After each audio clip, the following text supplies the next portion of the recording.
Kliptown holds a very special place in our country's history. It became a town a year before Soweto, and more importantly was the host of the Congress of the People in 1955. This gave rise to the Freedom Charter, which is a core document of our constitution. In there, our people's demands of freedom are enshrined.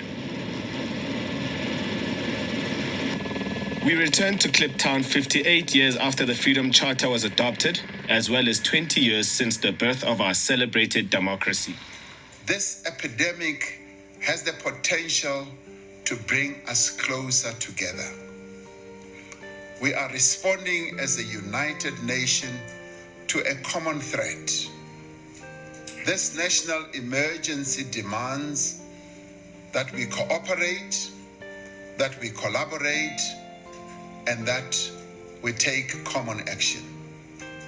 More than that, it requires solidarity, understanding, and compassion. As news of the virus spread across the world, we began to worry about what this meant for Kliptown. More and more was being spoken about how close proximity meant the transmission of the virus.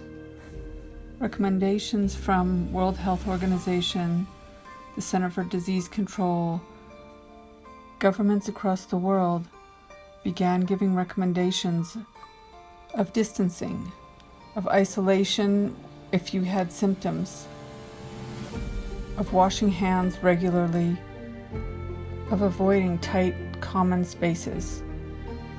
As we listened, our hearts sank, knowing that none of these were realistic in Kliptown, where toilets were shared and water sources were communal. In Freedom Charter Square squatter camp, it's common that 7 households share a single toilet. None of us at 1955 have a medical background, but we began reading, and we read voraciously about virus loads, about rates of human-to-human contact, about human-to-surface contact, about infection rates, what carrier spreading meant, what vector spreading meant, understanding the difference between these two, thinking about the trucks that come in to clean the toilets and how they go from community to community, about virus shedding through aerosol droplets in poorly ventilated areas and what this meant in the tight chemical toilets, about droplet sizes and data from epidemics and from the early COVID experiences in other places. And we worried as we thought about all of this in the dusty streets of Kliptown, where already people had lungs irritated by burning fuels and poorly ventilated dwellings, where people's health was already compromised by chronic hunger and by a lack of regular medical support. Though much of the literature talked about surfaces not being a high risk, this didn't hold true for places like Kliptown, simply because the number of people touching shared spaces is so much higher. And we identified the toilets as a high-risk place of transmission.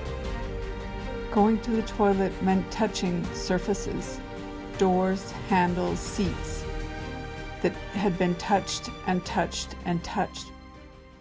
Manibonga bafowethu, for now in really Kliptown kune-challenge of which abantu abakayibheki ngendlela engakhona.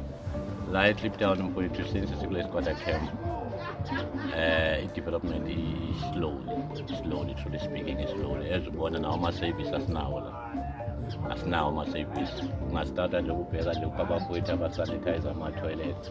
It's new to us that thing because into engakange sixelelwe ngayo sithishwe ukuthi mase kufika like ama-social department akavisite kwi-community bawathuthi abantu bakithi you need to do this and that and that. You understand, ukukhuthaza abantu especially kwi-flag efana ne-squatter camp yabo. But those things asizitholanga. Sine-challenge blind yama-toilet, sine-challenge yamanzi, especially with the COVID-19. And they really matter that it cracks our head indaba ye-ambulance. Ngikwatile bangilana tufike kimi namhlanje.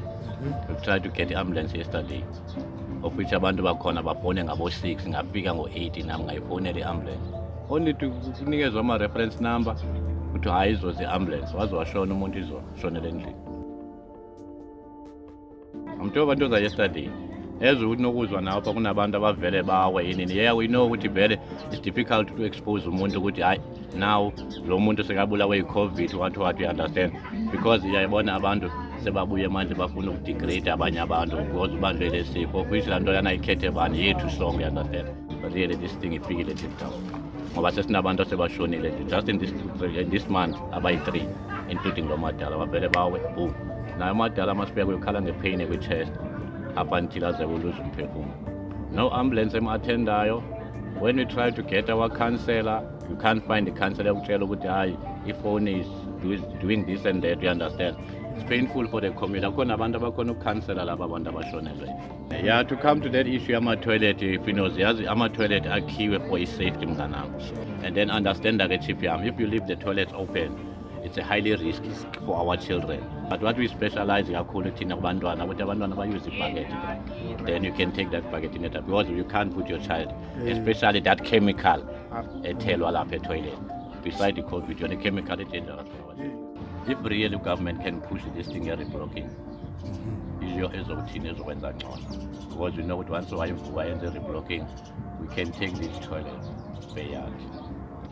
Yabo inkinga yalapha eMarikana yokuqala ngizoqala ngayo ile ukuthi sisebenzisa izinyoka yabona asinagesi njengaseMandela Square. Bona Mandela Square baphila kamnandi kanjani manje. Sesiyawufuna nathi lo gesi lo wangapha ngoba yabona manje ngibuye kubuyisa i-TV yami ishile nawo la madrata lapha. Bona masingaba thola ama-toilet aflashayo sithola ugesi we-right, I think kungaba ngcono singaphila right njengabanye abantu yabo. Batla matlo ha tsela mangwele ke batla matlo le motlakase ke ne re dula Kliptown from 1986 ke bitsofalla jalo so bile ona le corona e tla beng ke ska ka hlola ke le bona.